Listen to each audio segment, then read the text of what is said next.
Welcome to episode 615 of the Entertainment 2.0 podcast, brought to you by thedigitalmediazone.com. I'm Josh Pollard. And I'm Richard Gunther, and this is the show that puts you in control of your favorite movies, music, shows, and games. Hey, Josh. Hey, Richard. It's been a little while. I don't even want to talk about how long it's been, and it's mostly my fault. So, Yeah, no worries. Sorry. Let's just do it. Let's just do it. We can just do it because we don't have any feedback this week, but people could have sent us feedback, right? They could have. Our email address is entertainment20 at thedigitalmediazone.com. There's lots of other ways you can send it too. If you hate email, and that's the only thing that's preventing you from sending us some feedback, head on over to the website, www.thedigitalmediazone.com, where the show notes are. And in those show notes are all of the other ways that you can get a hold of us online, on Mastodon, for both of us, on Twitter, for me, other things. Like, it's all there. So just head on over to the show notes if you want to be a part of the show. Okay, so let's jump into the news then. And I'm actually going to do these out of the order that I have them in the show notes, Richard, because I think the second story here is more important. So I agree. Every year at CES, well, when we're there, we get to see all of the latest TVs from LG and from Samsung and from Sony. If we had been there this year, we wouldn't have gotten to see new TVs from Sony because they didn't show them this year. So we didn't talk about them in our CES recap episode either. Instead, they for some reason waited until March to debut their new TVs, which maybe that makes sense because it's closer to the actual delivery date, because these things are all going to be shipping in spring of this year, which is right around the corner. So what do we got here? Well, of course, the thing that we care about the most is quantum dot OLED TVs.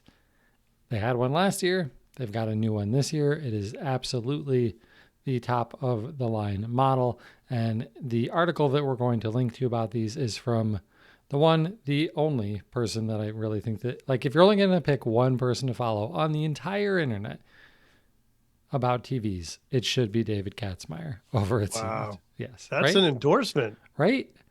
I mean, it's before I worked for the parent company of CNET, that was where I went. And maybe that's a that's something a disclaimer. Out, maybe right? We should put in more often. Maybe. I do. I mean, Robert Heron has always been my go-to guy, but I did buy my own TVs based on CNET reviews. So right. David Katzmeyer is the man, and he did get to go and see the new Sony TVs in person.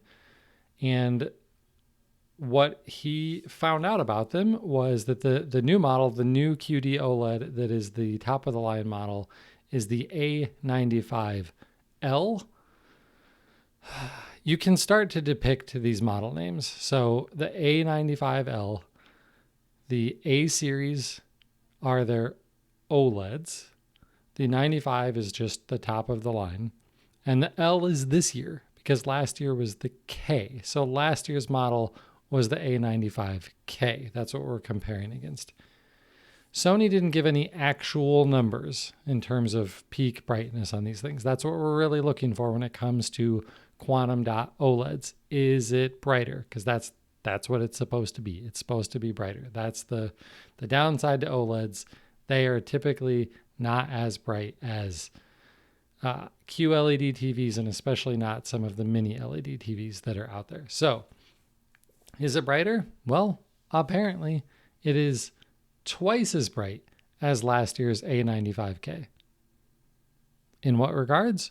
We don't actually know. Is it just twice as bright in peak brightness? Is it twice as bright in average brightness across the entire display? We don't actually know. And even if they did tell you, would you really believe it until you heard the measurements from someone else like David Katzmeyer? I'm not sure. So we'll have to wait and see how well it actually performs. Although, to Sony's credit, they apparently had this year's model and next year's model set up side by side so that you could do that comparison, which most companies wouldn't actually do. And he Right. said you could definitely tell a difference in the brightness between last year's model and this year's model. Nice. Yeah. The other big difference is that they've worked on a better anti-reflection coating. David Katzmeyer in the article did say that last year when he was checking out the QD OLEDs from Samsung and from Sony, that he noticed that they looked almost gray under really bright lights. So this new anti-reflective coating should help in those situations where you're just in a really well lit room, or in places where you've just got lots of reflections from maybe a large window or something like that in the room. And all of those things will help to make that brightness actually appear more bright than if you just had it in a dark room. So that's all really good. The model sizes 55, 65, and 77 for that top of the line A95L. Now they also have traditional OLED TVs. These are the A80L, again, to compare to last year's A80K. Doesn't sound like they put as much effort into this one. It is brighter than last year's model, but only by about 10%. It sounds Slackers. exactly. This sounds like a very minor refresh, right? And these ones are available in 55, 65, 77, and 83. So you can go bigger with the older generation of OLED technology there. They also have new mini LED TVs, and those ones go even bigger. The new model line is the X, so X for the mini LED TVs, the X95L. These go 65, 75, and 85 inches. There are other ones. They've got full array local dimming sets and stuff like that, but those are all much lower end, far less interesting, so it's not even really worth getting into. The TVs in this very controlled environment apparently look really, really good, but we'll have to wait to see what the reviews actually say once these are made available to the press and then to the general public. But it is nice to see Sony doing this.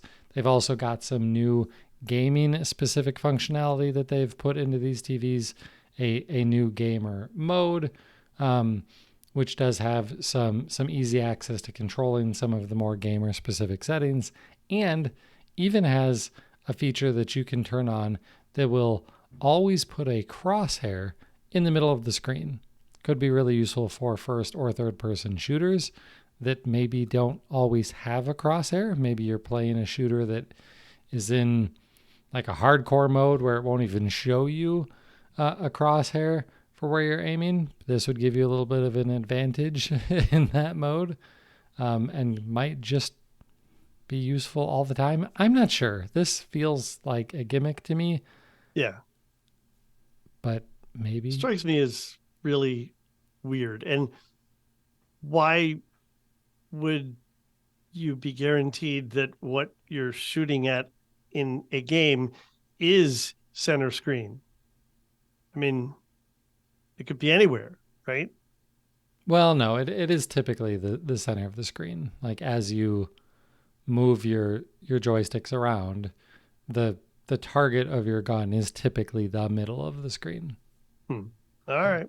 Yeah, so that would work for most games like that. See what happens when a non-gamer comments on games. Yeah, well, good try. Good effort. Appreciate it. All right, so that's the Sony TVs. Let's move on to the other interesting news in the streaming world. And this one is from Movies Anywhere. Richard and I love Movies Anywhere. It's frankly, it feels like one of the few things that's gone really well in the streaming movie space over the last 10 years. And if you're not familiar with Movies Anywhere, it is basically a service that you log in. It's not just some fly-by-night operation here. It's owned by Disney. So you log in and you can link your Movies Anywhere account with accounts that you already have in other movie and TV show retail shops. So like if you buy movies from Amazon and from Apple and from Google Play and Vudu, you can link all of those to Movies Anywhere.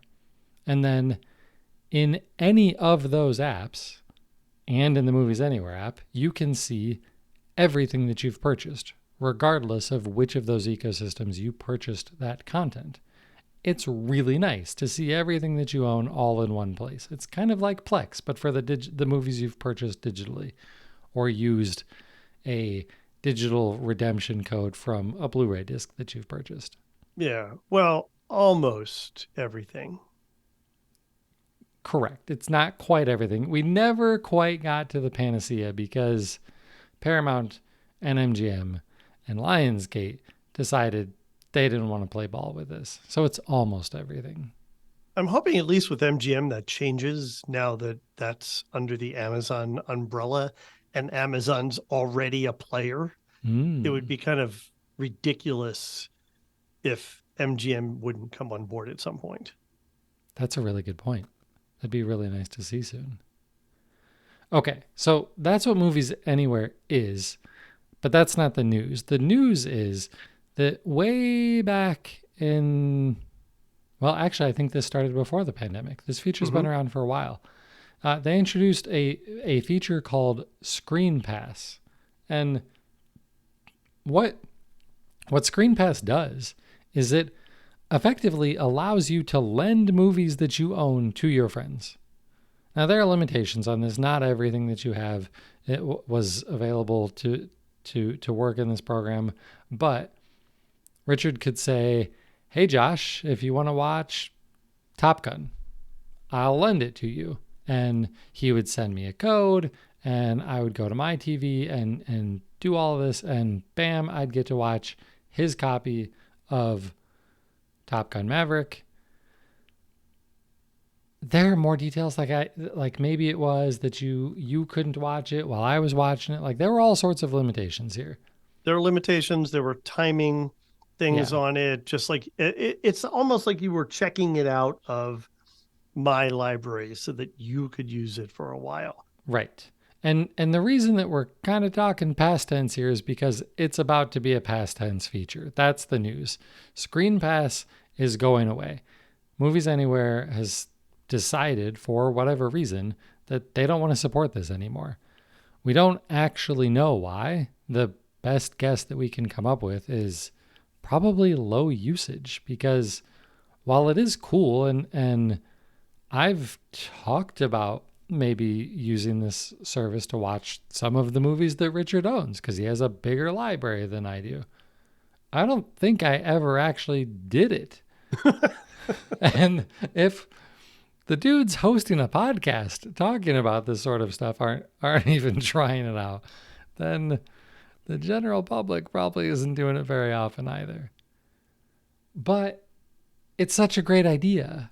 And so I am sad to see that it is going away. So on May 1st, you will no longer be able to send screen passes to other people. And by June 1st, you won't even be able to use them anymore. So it will be entirely dead by June 1st.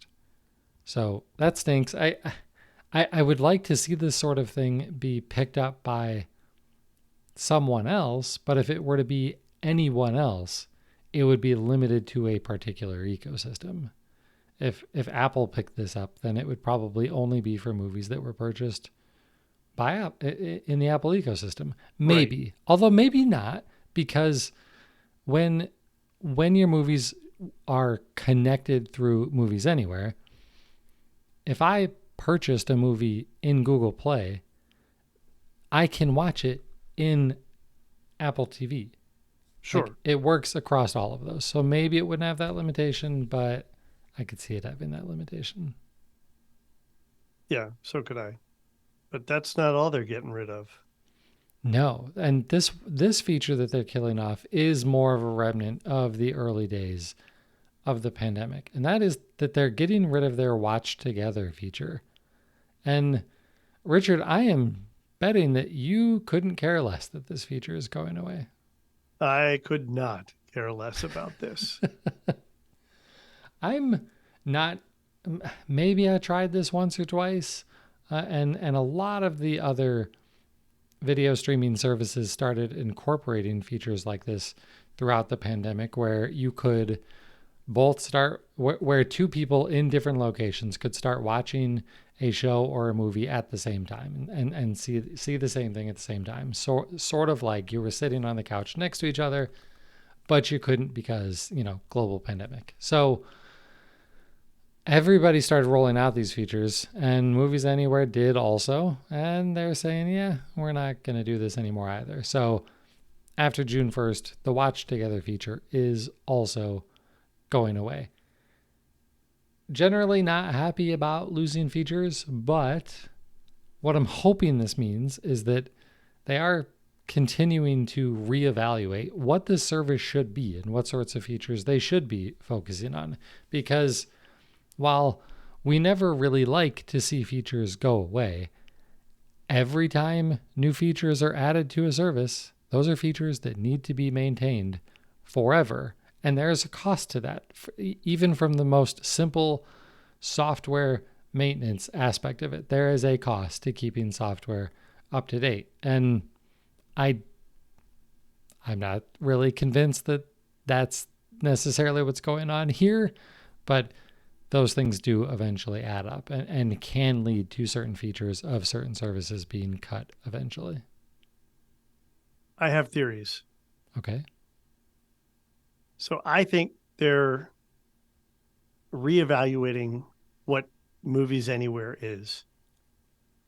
What you didn't explicitly say when we were talking about these things is that to take advantage of Movies Anywhere Screen Pass or Movies Anywhere Watch Together, you had to use the Movies Anywhere app. And the Movies Anywhere app adds little value to everything that you have already on your television, except that it is the one place where every title eligible for Movies Anywhere will appear. And that's not always the case. If you were to go into one of these other providers, if you were to go into one of the partners like Vudu or like Amazon or like Comcast, you might find that that service doesn't have all of the titles that you have because maybe that service doesn't even offer that title or isn't licensed to provide that title through Movies Anywhere. So there are some complications there that made Movies Anywhere the one go-to place for all your movies. So Josh, how many times did you use the Movies Anywhere app to ever watch a movie? Probably never. Right. And I think that's what they're finding, that the app experience isn't where they're adding value. They're adding value as a back-end broker. And I think if this is a matter of them reprioritizing where their budget goes and in, you know, eventually a harbinger that this front end experience is just going to go away, I'm okay with that because I don't think it's necessary. What's good about Movies Anywhere is this kind of cross federation that it does between the services that you have. And as long as it keeps doing that, then I think it's adding all the value it was intended to provide. It's also probably a pain in the neck to secure all of the necessary licensing for the Screen Pass and the Watch Together stuff with each of the different studios because they all have their own ideas on how they want to do that. And they didn't all participate. And it has to be renewed every couple of years. So why bother with all that? Why even deal with all of that bureaucracy if nobody's using it? Yeah. And that last part there, I think is the part that seems the most likely. That all of those negotiations that have to happen over and over and over again, those cost money too in time and lawyer fees and all of that sort of junk. So If hardly anyone's using it, then it doesn't make sense to put the time, money, and resources into it. Right. The one thing about the rest of your idea there though is if if I don't really have a reason to use movies anywhere as an app on my TV or my phone or anything like that, what's to get people to use it at all? How will people even know that they should sign up for this thing?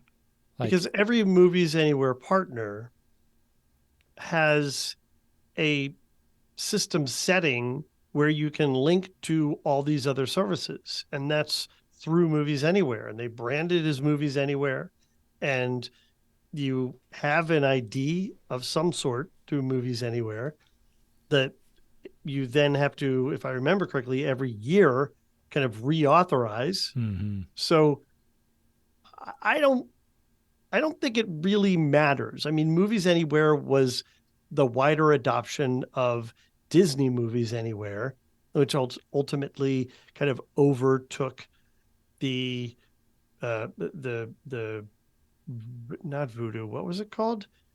Ultraviolet. The failed Ultraviolet experience between studios, and I think the value that they offer is still important for people who do buy movies. Now, we are getting to a point where people actually pay for fewer movies now and just stream or rent everything. So they're probably also asking themselves some hard questions about, are we still relevant? And, you know, pulling the belt in a little bit is a way to keep this service alive. Yeah, and my family is a great example of that. We purchase very few movies. We rent them occasionally, but I'm a whole lot more likely to purchase a movie that the kids are going to watch because they're a lot more likely to rewatch movies a lot. I'm not.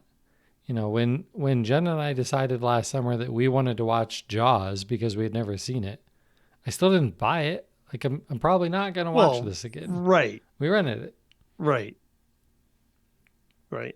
I do still buy movies, and I still buy physical copies of movies because I don't want to be, well, let's call it HBO'd now. I don't want to be HBO'd, right? I actually have Westworld on uh, Ultra HD on UHD Blu-ray discs because I liked it enough that I wanted to watch it multiple times and didn't want to have to worry about licensing. Not even considering that at some point HBO might say, let's take that off the air. It's costing us too much to pay those actors the royalties. Yeah, that's still bananas to me. But yeah. Yep. All right, so let's move on to some audio news. And Richard, this story seems right up your alley. Yeah, it's funny about that. And we talked about this also on another podcast. I do spoilers. I'll talk about that later. But we were fully expecting that Sonos was going to be releasing two new speakers. The Verge, of course, had originally broken the preview news, I guess I'll say, about what they're called and what they look like. Sonos is putting out two new speakers, the Era 100, which replaces the Sonos One, just really called the One now, and the Era 300, which is intended to be a follow-on to that mid-tier speaker that they haven't offered for quite a long time, formerly known as the Play 3. So these two new speakers have all kinds of cool new capabilities that the old speakers didn't have. They can still work in stereo pairs as any real pair of speakers, normal speakers, not bars from Sonos can. They can also work independently and can independently produce stereo audio, which is awesome because that was never possible with the One. It was never possible with the Three. So being able to just have one speaker and still get stereo out of it is phenomenal. Taking that even further, with one speaker, with the Era 300, you can get Dolby Atmos. You can get a surround sound experience from one Era speaker. Pair that with a bar like the Arc, and now you can get a stereo system of like 714. I guess that's including the sub too. So you'd have the sub, but paired with the Arc and two Era 300s, you can get a full 714 Dolby Atmos at a cost. The new speakers cost, surprise, more than their predecessors. This is a theme with Sonos. The price always goes up. The new Era 100 is replacing the one, which cost $229. It is going to be $249. The Era 300, which replaced the 3, which I believe when it was last available cost roughly $350, is now going to cost $449. Just as a point of comparison here, the 5, which is their high-end speaker, costs $549. So this is kind of on the high end for being in the middle from a pricing perspective, but it also has a lot of capabilities. Both of these speakers support Bluetooth. That's new for Sonos.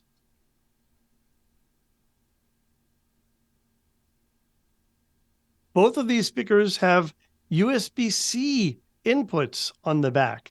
And you're thinking, what? Why would I want a USB-C input on a speaker? What is that good for? Well, a lot of people buy Sonos speakers to hook them up with turntables. And the only way to do that in the past was with the port or the old Connect device that allowed you to take the output from something and then connect it to your speaker. And that something was always analog. Now you can take the USB-C output from a turntable or USB with an adapter and plug it into your USB-C port on the speaker, and voila, you have stereo output for your turntable with just one speaker if you wanted it, or a pair, or however you wanted to set that up. It does not have standard audio in, which just blows my mind. And I can't figure out if that's a cost savings / money grab thing, because they'll sell you a dongle. You can buy a dongle and then you can get a traditional audio in. Same is true for Ethernet. It does not have an Ethernet port. And I believe that with the exception of the 2 mobile speakers they've put out, that is a first for one of their speakers. All the Sonos speakers had Ethernet ports on them. And the reason for that is because they're way more reliable when they run over Ethernet than when they run on their own internal wireless system. So hopefully that is something that they have improved. They've improved this wireless ability for them to work on your network and to work together. And then there is a physical switch that will allow you to disable the microphone. Why does it have a microphone? Because it has the assistants built in. It has the Sonos voice assistant and it has Amazon's assistant. What's missing? Google Assistant, which isn't really surprising right now. When asked, the CEO suggested that it wasn't because of the litigation that they're in with Google right now, but come on. I mean, come on. Of course it is. It probably is. I'm saying I think it is. I own stock in Sonos. I own stock in Google. Yeah, you know the normal disclaimers. The other thing that the microphone is used for is for onboard TruePlay tuning. So in the past, when you wanted to do TruePlay tuning, which is really important to get the best sound out of your speakers, you couldn't do it on Android. You had to do it with an iOS device. And the iOS device listens for the audio from your speaker and figures out the best sound in the room. Now the speaker on board will be able to do that for people with Android phones. So if you have an Android phone, I have no idea why its microphone wouldn't, except that I guess too many people make Android phones. So how do you know the specs on the mic? Okay, I just answered that question out loud to myself. But their solution is, all right, well, we have a microphone on board. We'll use that to do our TruePlay tuning. So you can just do TruePlay tuning for Android users directly on the device. iOS users, nope, sorry, you're stuck with the old way of waving your phone around the room sillily for about 30 to 60 seconds. So there you go. Good, I think, advancement of the product line. I'm interested in these products, but not enough that I'm going to buy one because I have a bunch of Sonos. And if I want an entry level Sonos speaker these days, I'm probably going to go to IKEA. Yeah, they do tend to be a little less expensive over at IKEA, don't they? Right. I can spend $130 and get just a bookshelf speaker as opposed to something replacing the one. Now, again, it is going to have stereo, so it's much better than what they offered before, but it's the usual Sonos pricing strategy, expensive, or more accurately, more expensive. So, do you think, and I'm going to go way back to almost the very beginning of what you said there. You pointed out that the Era 300 is $450 and the Play 5 is $550. Do Yeah. you think this is a sign that we're for sure getting an Era 500 to replace the Play 5 and that that's going to be 600, 600 to 650, Yeah. right? Yeah, I think it's very likely. I think it's very likely. Although, given all of the specs of this device, now I haven't heard it. I don't know how good it is, how well it compares to what you can get out of the 5. The 5 is a really good speaker. And does the 300 live up to it? Maybe it does. The other alternative is perhaps in the long run, they just kind of, milk the rest of their 5 inventory and let it die out, kind of the way they did the 3 before. Yeah. I didn't see measurements on this thing, but the Era Nope. 300 looks enormous. Yeah, so that's a good point. The 300 appears to be roughly as tall as the 100, which is roughly as tall as the 1. So, you're looking at something about the size of a 20-ounce bottle of soda or a bottle of water or something like that. Maybe a little squattier than that. And then fatter. But the 3 is about 3 times as wide as the 300 is about 3 times as wide as the 100, at least. So, and it's deeper too. So, yeah, it is a hefty speaker. I think it is thicker than the 5. I think it is taller than the 5, but it is not as wide as the 5. It's always really hard to tell in pictures when you don't have much perspective.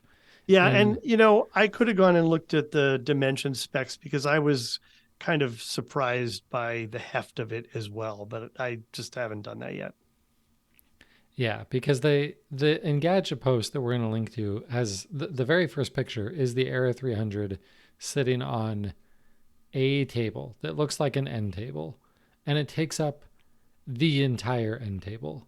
Like if it's a normal sized end table, then this speaker looks like it would be bigger than like if you have like a 4 slice toaster, like way bigger than that even.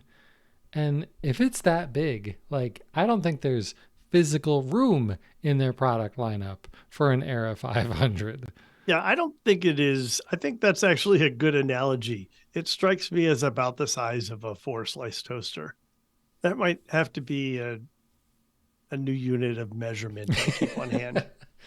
It might not even be a 4 slice toaster. Now that I'm looking at the Sonos website, it's not. It doesn't look as big in some of their uh, environmental, or as they like to call them, their lifestyle shots. It's not actually that enormous. So maybe there is still room for an Era 500 here. It could have been yet another really bad composition image where they faked putting the speaker in a lifestyle shot. Yeah. You know what? And near the very bottom of the Sonos page, they have a picture that has every speaker in their lineup of, yeah, almost all of them. And you're right. It is only like 2.5 widths of the, well, that's probably the Era 100 that's next to it in this photo. Yeah. So it's not Yeah. actually that big. Okay. Well, that's good. That's Yeah, good. it's reasonable. All right. Well, the other cool thing that they announced with all of this is they are really going big on spatial audio. And so this new speaker, at least the new Era 300, will support spatial audio from Amazon Music, and this is kind of the bigger news here, Apple Music. So if you've been wanting to experience spatial audio, you're already an Apple Music fan, but you're more in the Sonos ecosystem, so you didn't want to pay $300 for a new Apple HomePod, this is your option. Now, this option costs $150 more than the HomePod, which just feels weird to say that there's a smart speaker out there that costs more than the one from Apple, but it's true. So that's cool, and they're also bringing the Apple spatial audio support to the Arc, the second gen and the second gen Beam, but this new Era 100 does not support spatial audio. No, it just doesn't have the capability. It just Right. has the two tweeters in it, but the 300 does. The real news here is that we talked weeks ago, months ago now, I don't know, it's been a while, that Amazon Music was supporting the spatial audio on Sonos. But there weren't many options for that. There was basically the Arc and the latest version of the Beam. So now you'll be able to listen to that also on the 300.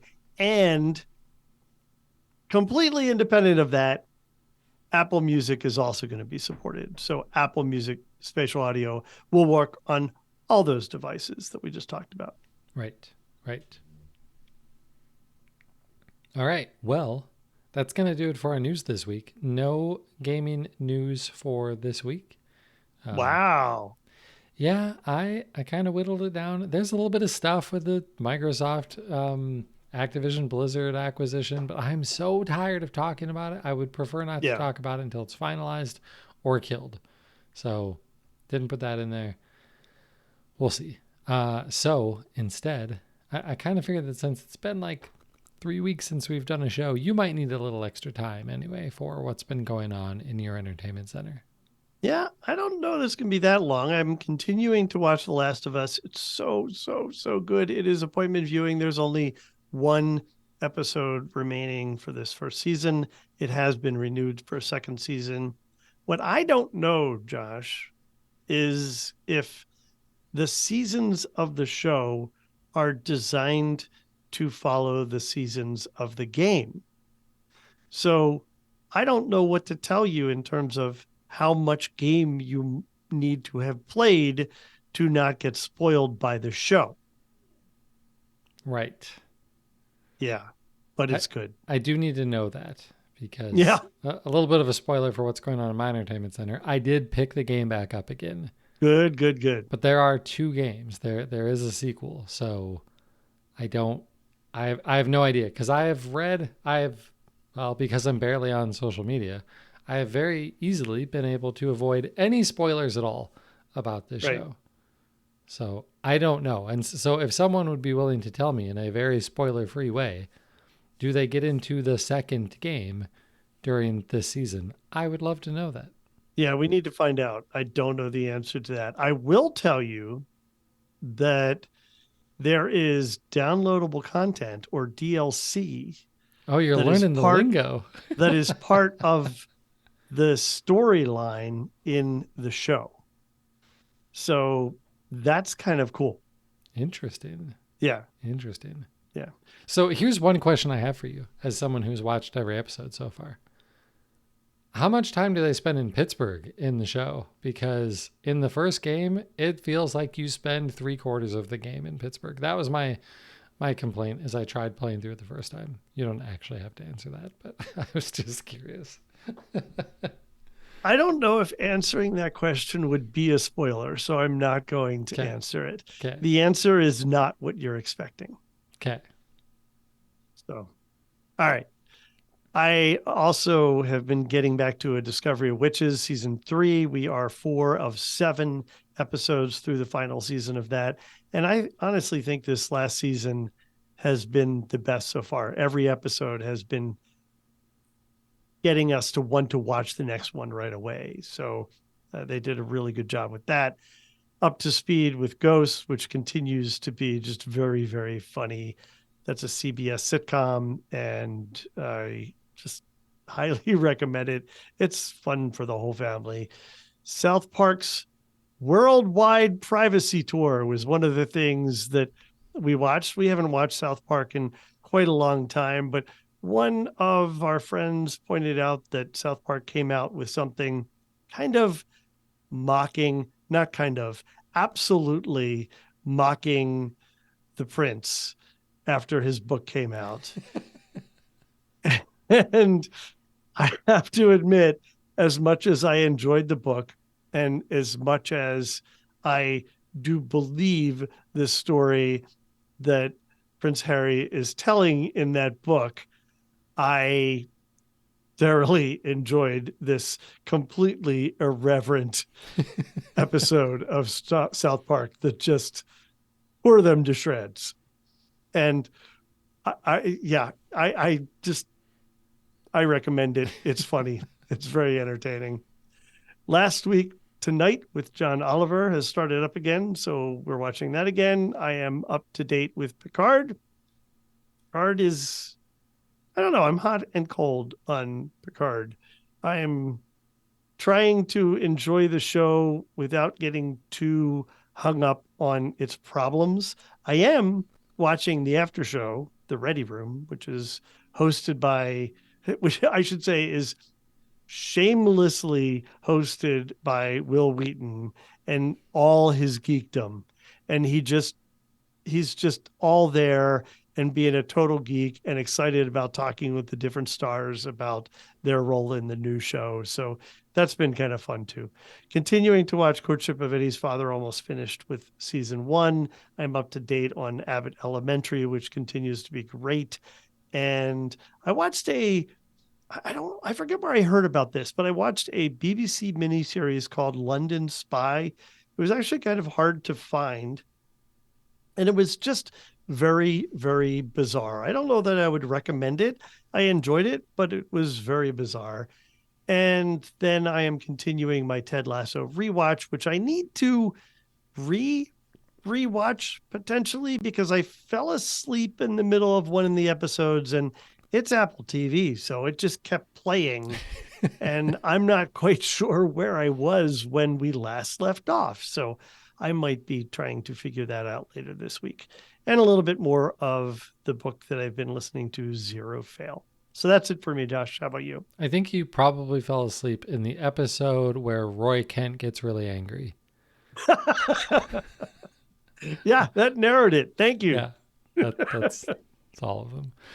All right, so for me, a little bit of gaming stuff, regular Call of Duty, NHL stuff. Also checked out Wolong Fallen Dynasty. It's a new, it falls in the genre of a Soulsborne game, which generally means it's a really friggin' hard action role-playing game. I've never really played any of these types of games. I didn't play, wow, I'm blanking on the name of the game of the year last year. It doesn't matter. I've never played any of these. Bloodborne, Demon Souls, none of them. And this one was on Game Pass. It's set in ancient China. Like there's no better opportunity for me to try one of these games. I suck at these games, and I I do not have the patience to try and learn the mechanics of these games to make it enjoyable. They are intentionally difficult to force you to be a better player. That's a good thing. It's just not what I'm looking for out of a game. I've heard it's generally good implementation of it, and if you have Game Pass, there's no reason not to go and check it out. As I spoiled a little bit earlier, I also started over with The Last of Us, the original one, although this is the remake on PlayStation 4. I wanted to start over because I barely remember anything from my first playthrough, which was really a couple of years ago, and I never finished it. Like I said, I was kind of stuck in Pittsburgh for a very, very long time, it seemed. So I started over. And then if there was any part of me that thought, all right, I've kind of got the knack for this again, I'll just pick up where I left off previously. Well, I can't because I accidentally overwrote my save file from my previous Oh, playthrough. Yeah. I oh, There are so many things about PlayStation that I don't enjoy. Their save system is one of them. It's my fault. Like, I'm not blaming Sony for me overwriting the save file. At the end of the day, it's my fault that I accidentally selected the wrong one to overwrite. But there it is. So I'm only 2 hours in at this point. So I still have a long, long way to go. But yeah, that game is good. And to make it easier on myself, I've put the difficulty mode on easy because I'm really just here for the story. I don't care about the challenge.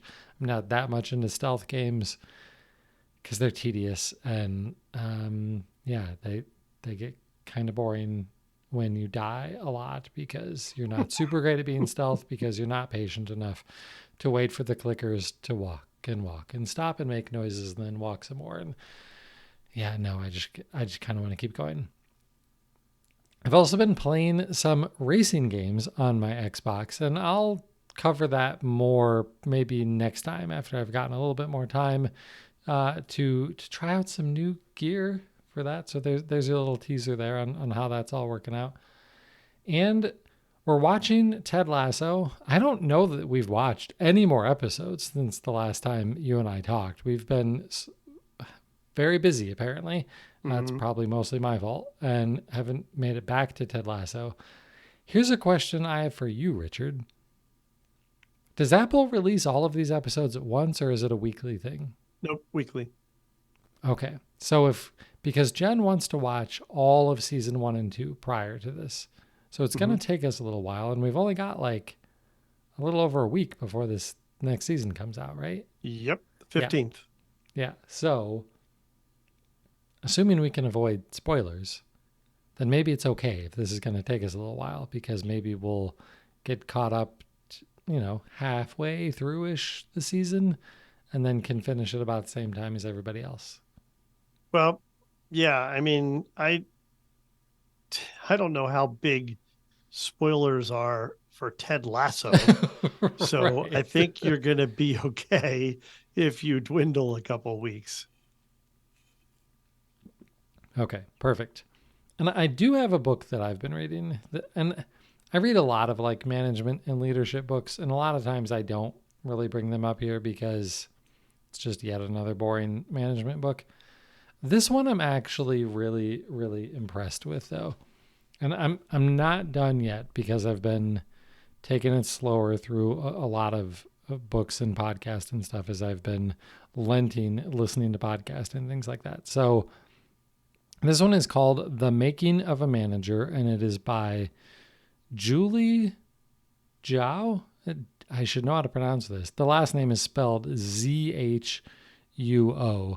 She was and maybe still is fairly high up in the design team at Facebook, and just lots of really, really great management advice, especially if you're new to management, or you're thinking about going into management, it's a really, really good book that'll prepare you for it. And not just like a management of designers. I'm a software engineering manager, and I think it's a really good book so far. So definitely one worth checking out if that fits your career track. And that's it for what's going on in my entertainment center. So if you want to get a hold of us, like I said at the top of the show, go to our show notes at www.thedigitalmediazone.com to get all of them. But I'm on Twitter at Josh Pollard. The website is at DigiMediaZone. Richard and I are both on Mastodon with our names. He's Richard Gunther. I'm Josh Pollard. And last we checked, we're still the only ones with those names on any Mastodon instance. But just in case that's changed, find the full link to that over in the show notes. While you're over there at thedigitalmediazone.com, you could check out the latest episode of Richard's other podcast, Home On. What did you talk about this week, Richard? I actually know, because I, of course, listen to these as soon as they come out, but I'd rather hear you describe it. Well, first of all, I told y'all I'd be back, and we finally have a new episode. The one that I've been coordinating with the co-founder of Insteon Technologies, Richard Sudek. So in addition to the local and regular news, we talked about what's been going on for the last couple of quarters at Insteon Technologies. They had acquired all the assets of, that's a bad way of putting it, the IP and the brand of the Insteon stuff, and have been trying to roll it out again and build the business back up. So they've been doing quite a lot. I'm pretty excited about it. I personally have been buying some Insteon devices again, and I think it was an informative and fairly candid discussion. And he even broke a couple, not news necessarily, but broke some announcements for them on the show too. Yeah, it really was a good episode. And the thing that surprised me was not just how candid he was, but that was really nice to see. But when you hear executives at small companies on podcast, well, really from any company, it is very common that you will get either someone who's just there as a marketing person who's just going to give you the marketing spiel and it's not really all that interesting, or someone who really knows all of the ins and outs but isn't a very good communicator. And neither of those were the situation here. It's a really, really interesting look at what's going on at Insteon, and kind of an interesting little biography of what can happen when a business goes up or goes under and someone else comes in to try to save the day. It was really interesting. Yeah Thanks. I think we had a great discussion. I know I had a great time doing it, and I was so excited to get it out. I probably had a record turnover on this one. Within 48 hours, I had it produced and ready to go out. So next up, we have YouTuber Dustin from the My HomeKit Home channel. He also has a podcast, and I mentioned him before. He's legally blind. We're going to be talking about accessibility in the smart home. Awesome. Looking forward to it. All right. And when we do this show, Entertainment 2.0, we typically record it live over on Twitch. We always record on Tuesdays at 8:30 p.m. Eastern. It's when we're doing it tonight, so that must be the case. It's not actually true, so follow us on the socials to find out when we will be on, or just show up one of these nights and click the subscribe button, and Twitch will notify you when we are going live. If you like the video experience but can't always make it, we're trying to throw these out on our YouTube channel also, so go over to the YouTube channel and like and subscribe and ring the bell so that you'll get notified when they're on YouTube also. All right, well, that is going to do it for episode 615. He's Richard Gunther, and I'm Josh Pollard. Thanks for listening to Entertainment 2.0. Adios. Goodbye.